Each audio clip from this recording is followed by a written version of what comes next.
Hey, boys and girls. Your buddy Brad coming back at you again. Well, everybody asked me if I'd ever shot one, if I'd ever seen one, and if I ever owned one, and I said, no, it's all three. He said, let me tell you something, Brad, you got to try you one of these and go out and see what it's like. I said, well, I had something like that. Once upon a time, a couple times, one made by Cobra and one made by some other somebody, and it just was not what I enjoyed shooting at all. He said, you got to try one of these. So I said, what the heck, let's go ahead and get one, do a little review on it, and just kind of find out if they're worth playing with. And the item we're talking about today, I think we're going to have a lot of fun with it. This little bad boy right here. Ladies and gentlemen, might I introduce to you one of the newest offerings from Bond Firearms, fine American gun makers, fine American Derringer makers from the great state of Texas, Granbury, Texas to be exact. I would like to introduce to you one of their newest offerings, the Bond Arms Rowdy. I thought, well, Rowdy with a name like Rowdy. Man, that's me, because I am. I'm not near as rowdy as I used to be, but back in my day. But that's a whole lot of other different stories. What I'm going to tell you about this firearm is this, and one of the things that makes it really nice. You've seen these Bond Derringers, I'm sure, in the stores. Some of you probably own some, and they got that really nice stainless steel, real shiny, real pretty and everything. And man, you just almost pull that puppy out and drag it around anywhere, unless it's front seat of your car or down at the dining room table, because it's so dang pretty, and it's got those beautiful rosewood grip. God, those things are nice.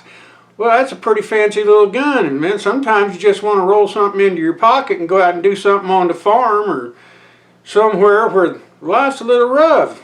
Things are a little more hectic, and things get a little bang it. Well, I'll tell you what, you don't have to worry about scuffing up your pretty little pistol, because the Rowdy incorporates a couple of features that we're all going to like, especially those of us that like to just take our little pistol and shove it in our little slip holster in our overall pocket. You'll notice, take a good look at it there. See that finish on that receiver? Just a rough out, bead blasted, no shiny to it. That's nice, because you ain't worried about scratching it up. You ain't worried about it getting all unpretty and everything. That second feature, look at them grips. That's got what I like to call them soft, sticky rubber grips. Them rosewood handles, they're pretty. Them bone, they're pretty. But this soft, sticky rubber grip, that puppy stays in your hand, helps you keep a grip on it. And let me tell you something, you need that. I notice you're probably looking at the end of the barrels right now. You need that with a pistol like this one, because it shoots 45 Colt, 45 long Colt, and 410 gauge shotgun. Now I'm going to tell you right now, I probably do not intend to fire any 410 gauge shotgun shells out of this unit, because frankly I've fired a Taurus Judge with 410 shotgun shells, and that was enough for me, baby. That's just, whew.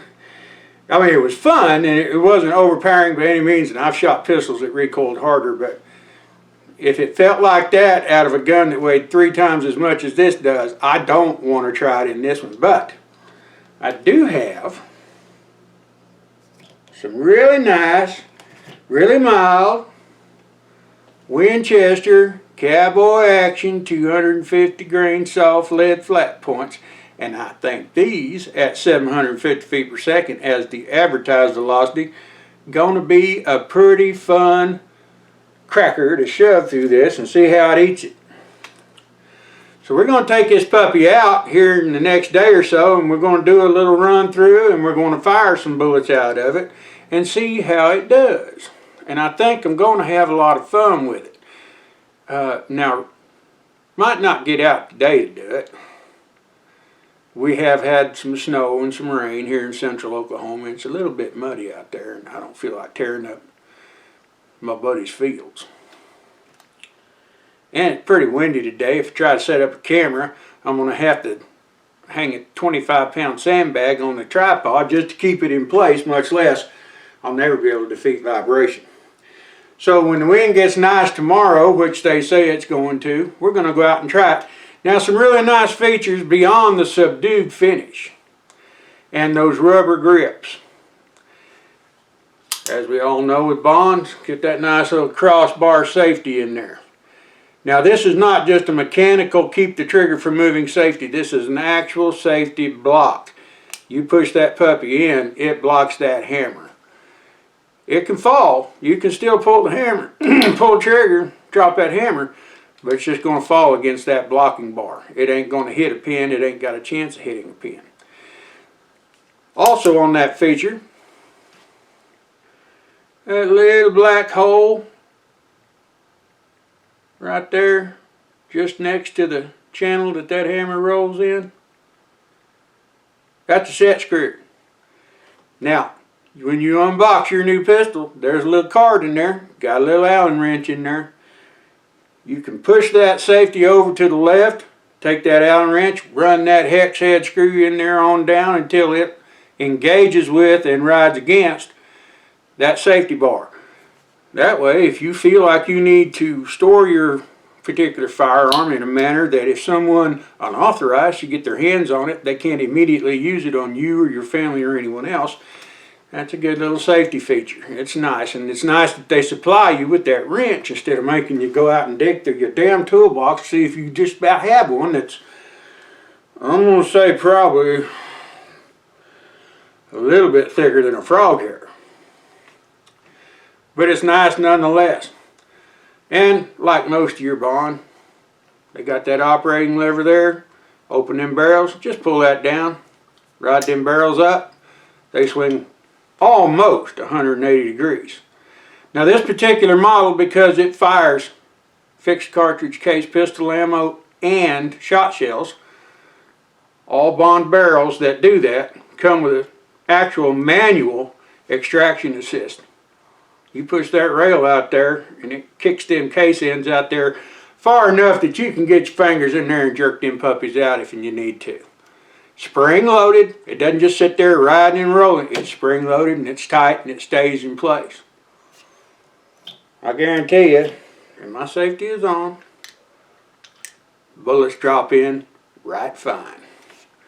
And they come out right nice. So, I can't wait to go out and play with this puppy. I might not shoot a move today, but I might very well roll out there and just pop a few rounds, you know. I'd hate to go out there on camera and the first time I fire it to figure out I got an issue. So, like I said, we're going to go out when we get the right wind and give this puppy a try. We're going to have a little review on it. Now, in their book, in the literature that comes with this weapon, they tell you straight out, this is a short-range weapon. Especially one that only has a little bit of rifling because it uses shot shells as well. This is a short-range weapon. They recommend no distance greater than 21 feet. That's 7 steps. And rightfully so, this isn't made for running and gunning. This is an up-close, real personal, get the hell off of me now, come to Jesus meet and gun. Because I guarantee you, if you got to pull this out, it is going to be a come to Jesus meeting. Because somebody's going to be talking to him real quick. Now people are like, Brad, why do you think you need a 45? Well, why not? I mean, hey, with a cowboy load at 750 feet per second, I think it's going to be a lot of fun. Secondly, if it is an up close and personal, come to Jesus meeting kind of a thing, and you're in a confined area and the light's not all that great, I guarantee you, you set that first barrel off, there's probably going to be a ball of fire out in front of this damn thing, probably about 2.5 feet long. Whew. If the bad guy don't move just from the fact that he thinks you're trying to set him on fire as opposed to shooting him, I don't know what will. The trigger on this firearm is so much better than any trigger on any Derringer I've ever pulled. They say in the book that the trigger pull on this weapon is somewhere between 6 and 7 pounds, and that's awesome. And I checked it, and it's right now sitting at about 6 3/4 pounds. Now you think, God damn, that's kind of heavy. Well, yeah, it's heavy. It's a Derringer. You don't want it to be light as a cracker break. I mean, hey man, that thing's a get up, get off me kind of a gun. You don't want it light.